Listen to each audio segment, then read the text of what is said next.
Chris, you're performing with us March 25, the Shostakovich First Piano Concerto, which has a big trumpet part that you've played many times.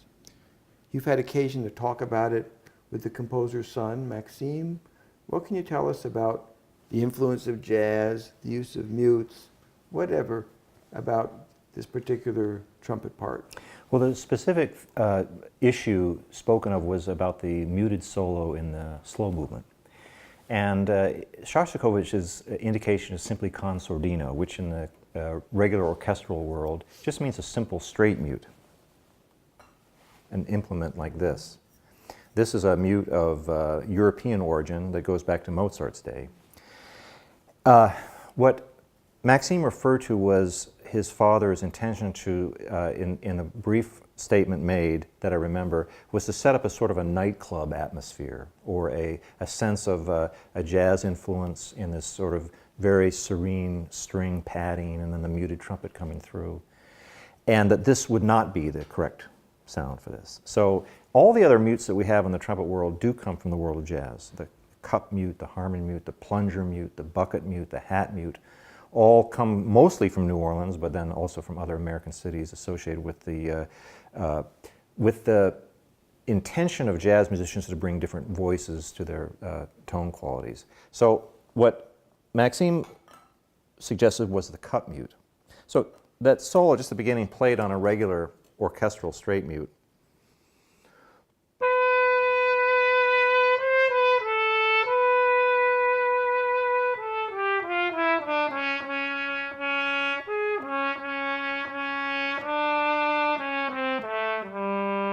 Has a metallic sound, and it's certainly appropriate for many things. If I put the cup mute, it's suddenly softer, sort of more rounded, a little bit more smoky, if you might say that.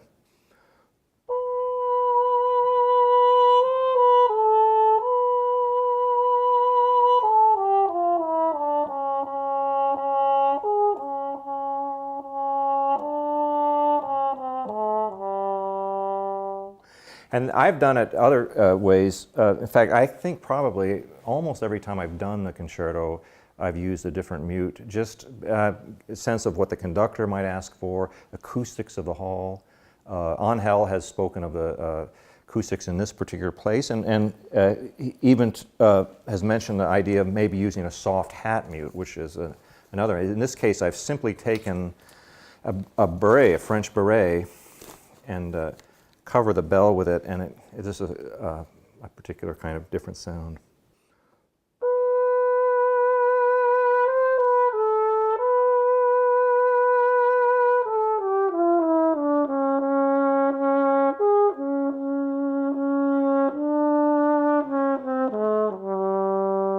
And it all depend on how the strings sound, and there are intangibles involved. I like to sort of keep it open. I will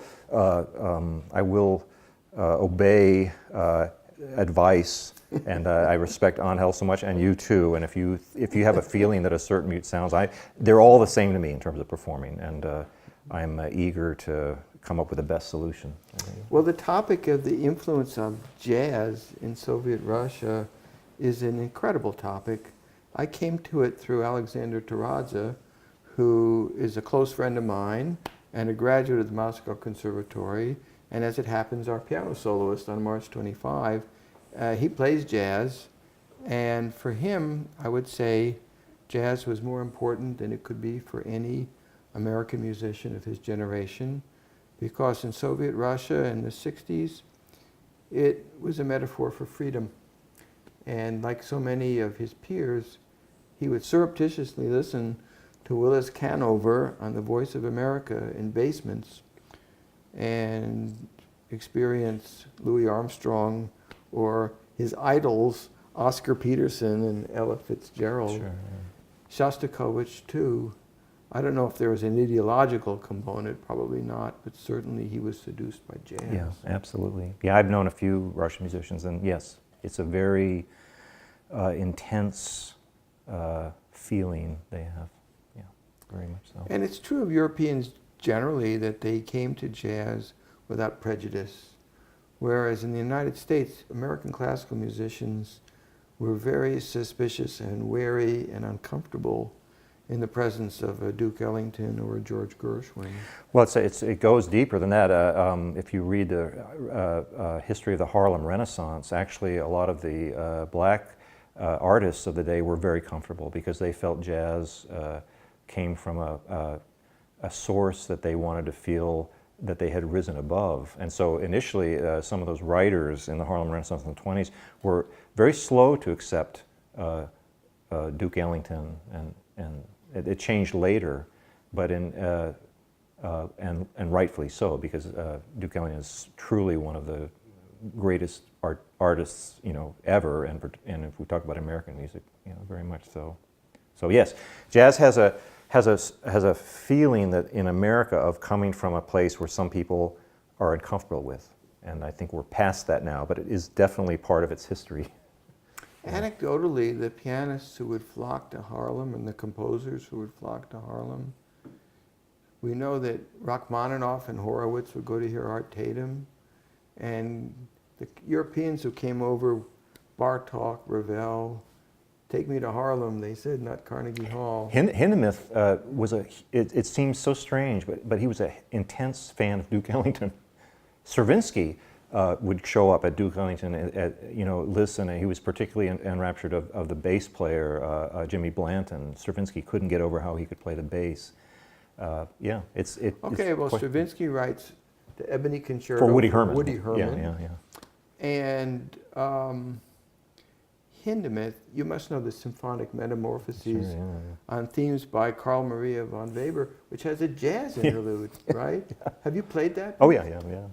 How do you experience that? Well, it's it's not the way we think of Hindemith. He has a kind of reputation of being dour and academic, but he had a streak in him, and he loved Ellington and he loved jazz. Yeah, huge influence on the Berlin that he came from. Kurt Weill wrote that the exemplary musician today, this is in the late 20s, is the jazz musician. Yeah. Because he's a complete musician, and above all, he can improvise. Yeah. So what's the role of jazz in your own career? Well, it's an interesting topic. I mean, I grew up with it. My father had Duke Ellington and Benny Goodman records, and then when high school I started listening to Miles Davis and John Coltrane. And to me, it's been a very sort of internal growth.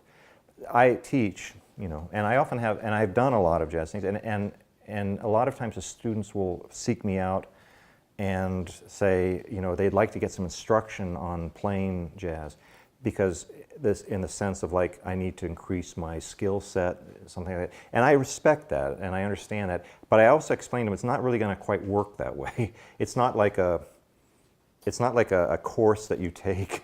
Jazz really, like any music. I mean, if you're going to understand Mozart or Bruckner or Palestrina, it's got to come from inside.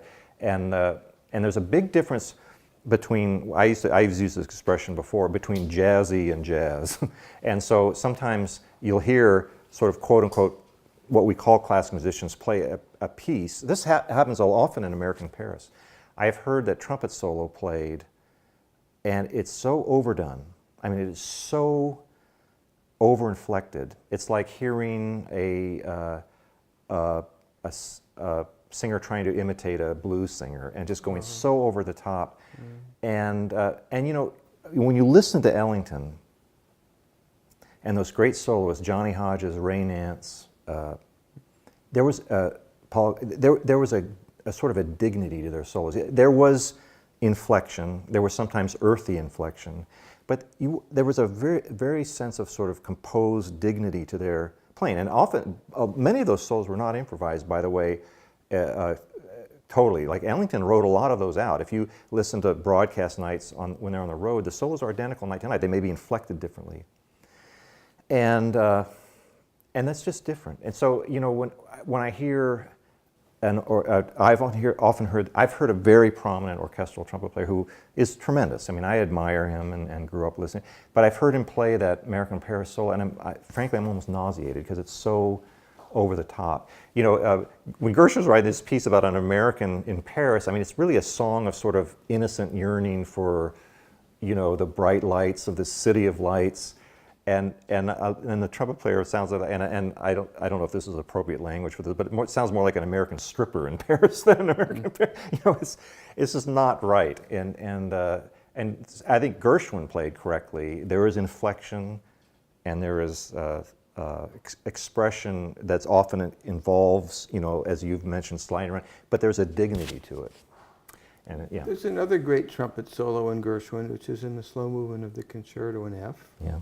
And you have a recording with Gunther Schuller that certainly is not overdone. How much do you toy with that solo? How much do you bend the notes? I like to sort of squeeze the vowels a bit and a little bit. I like a steady beat on it. I've heard like symphony orchestras play that concerto, and the tempo is just so swimming, and it sounds more like a Puccini aria or something, which, I mean, it could work that way.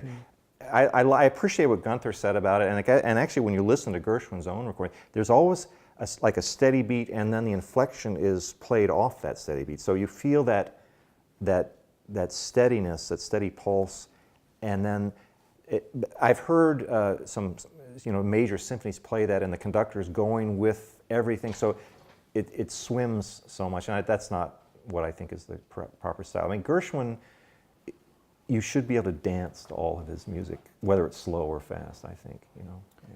You've recorded with us Revueltas, the score for the film Redes, with wonderful trumpet parts. And as you know, we've made a cause of Revueltas. You've also played in an all Revueltas program we did at the Library of Congress.